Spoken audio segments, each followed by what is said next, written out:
Hi, I'm Dave Toll. Welcome to the final episode of Riding the Line for 2013.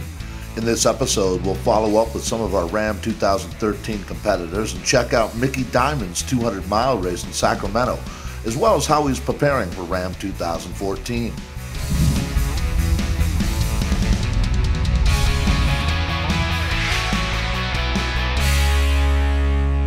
Billy Edwards was on Team Allied Forces, the record-breaking 8-man team in 2013. Let's see how things have been going since their unforgettable performance in June. Basically, I was there to see a lot of the race of you and the other guys. So, I had a few questions. Basically, where you guys finished, I know now you've had a chance to look back on it and see the pluses and minuses of it. But all around, it was a huge success. How, in your opinion, how did everything go, and would you change anything? I think we accomplished pretty much all of our goals, which was pretty fulfilling. We definitely set ourselves up to go fast. We went fast. We set the record. We had the injured veteran squad with regards to the Walter Reed team, and those guys, they had a phenomenal performance, and we were very happy to see that. We were happy to see them have their success and get their entire crew got recognized for what their crew did. So that was cool to see that. We did everything we wanted to do. It's a rarity in that respect that we had so much success. Personally, I had to take some downtime. I don't know if I'm pathetic and I'm not good at recovering, but I need to take that downtime, and I take some time with the fam, and then I step up my mileage, and I have a 508-mile race in 4 weeks' time, and it's called the Furnace Creek 508. Basically, it's my foray into a bit of ultra cycling. What have you been doing to prepare for it? Oh, you'd love this one. I like to go to Steamboat, 300 kilometers away or about 180 miles away, and I like to go up one day, stay the night, and then come back the next day. Cool. Yeah, that's a good ride, and a lot of climbing in that. Oh yeah, to go over to Steamboat, I have to go over at least 11,500 feet. Have you thought about doing RAAM as a solo rider?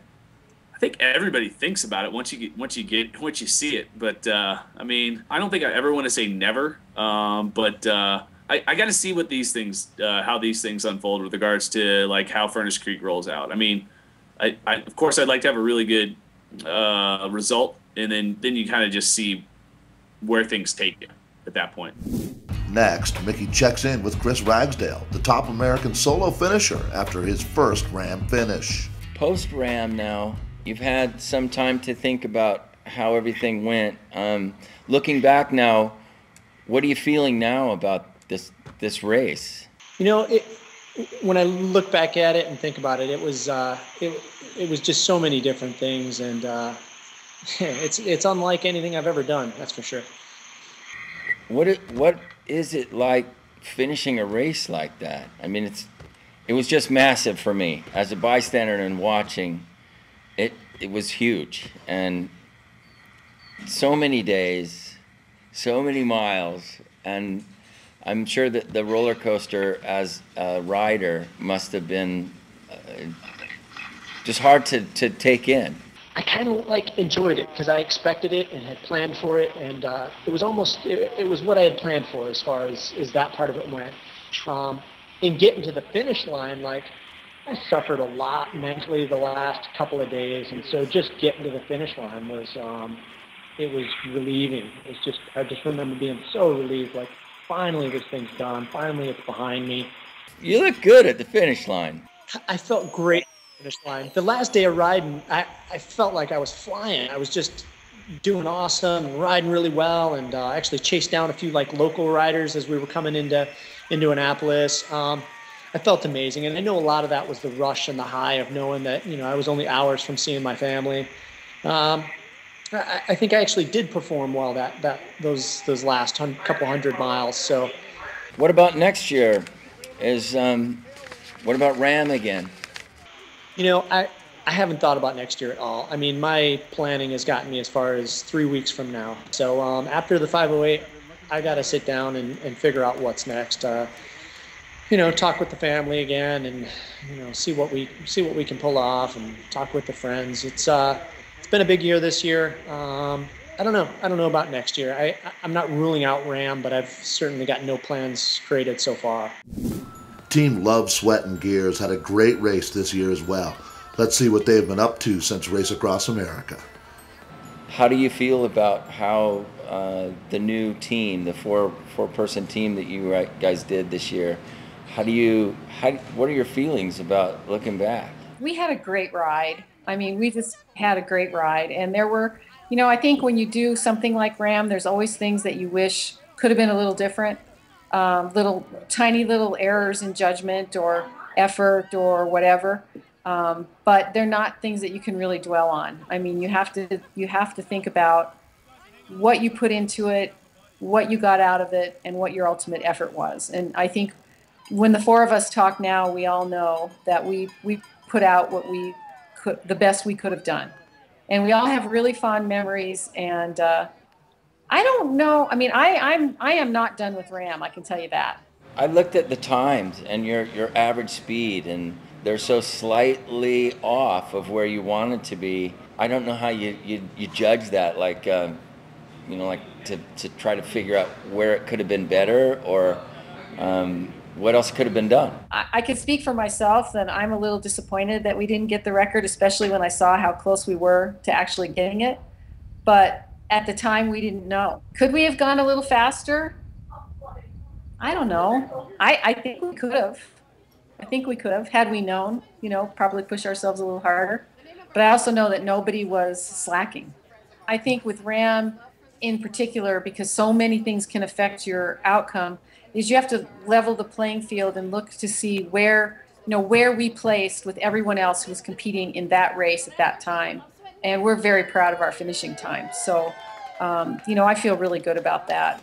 I liked what I saw of you guys because everybody was so motivated and supportive and kind of teamed and synced together, where everybody, it didn't matter if it was you on the bike or Ann or any of the other women, they were always boisterous and smiling, and you guys kept that same attitude all the way to the finish, because when you came across the finish line, it was exactly the same.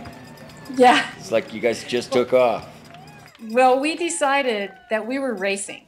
You know, no matter, when it became apparent that we would not break the record, we all felt like we didn't care. We wanted to race to the very finish. So record, no record, we were going to continue the race at the level and the pace and the ability that we could to complete the race. And so that, I think that's why we felt as good at the end. And we were all there for each other. Come on, nobody give up. We may not get the record, but we're racing this thing out. What's next then? Well, I'm still doing some local races, and Ann and I started a nonprofit that's called Love, Sweat, and Gears, and we're trying to encourage other people to become involved in endurance cycling. So we're sponsoring some other teams that might do either RAAM or RAAM, and then I am planning to be back, and I'm not totally sure if I'll come back as another 4-woman team, or I might do it as a two-woman team, if I can find someone to do it with me. Have you thought of doing solo?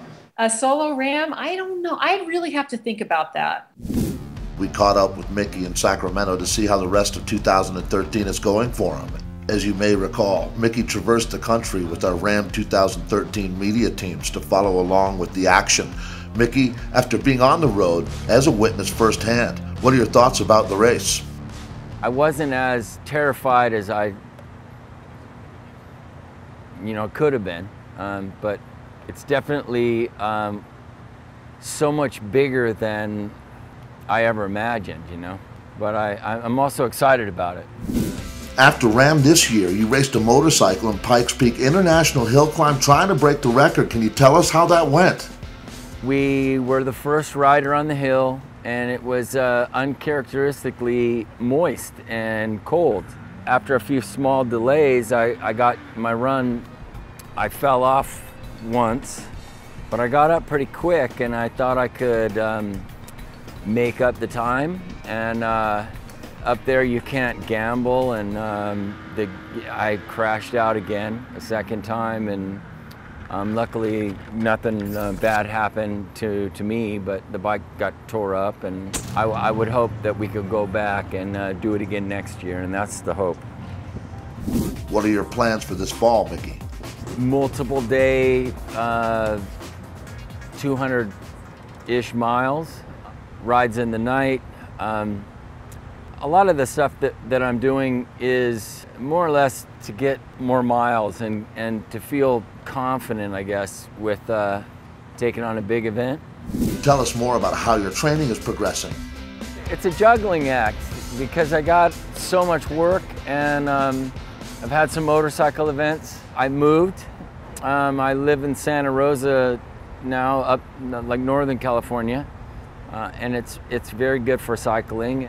I have a good coach, you know, Dean Golick from Carmichael Training Systems, and the big thing though has been just juggling time. You know, if I'm traveling and working, I can't get quality training days. You know, you're fatigued from flying, or you're trying to spread yourself a little thin, and that's something that I'm trying to balance. Finally, what are your plans for 2014? Maybe hit a couple of different events next year before the actual RAAM event. Lots of preparations, learn about a lot of different things, nutrition and fitness and equipment. Micky made his debut into endurance bicycle racing at the RAAM Sacramento Challenge in August. His first place finish and a new course record shows he is well on his way for RAAM 2014. Micky will conquer RAAM 2014 with 3 other talented athletes. Stay tuned for the official team roster announcement, and be sure to follow the 2014 series of Riding the Line to see how they prepare for the world's toughest bicycle race.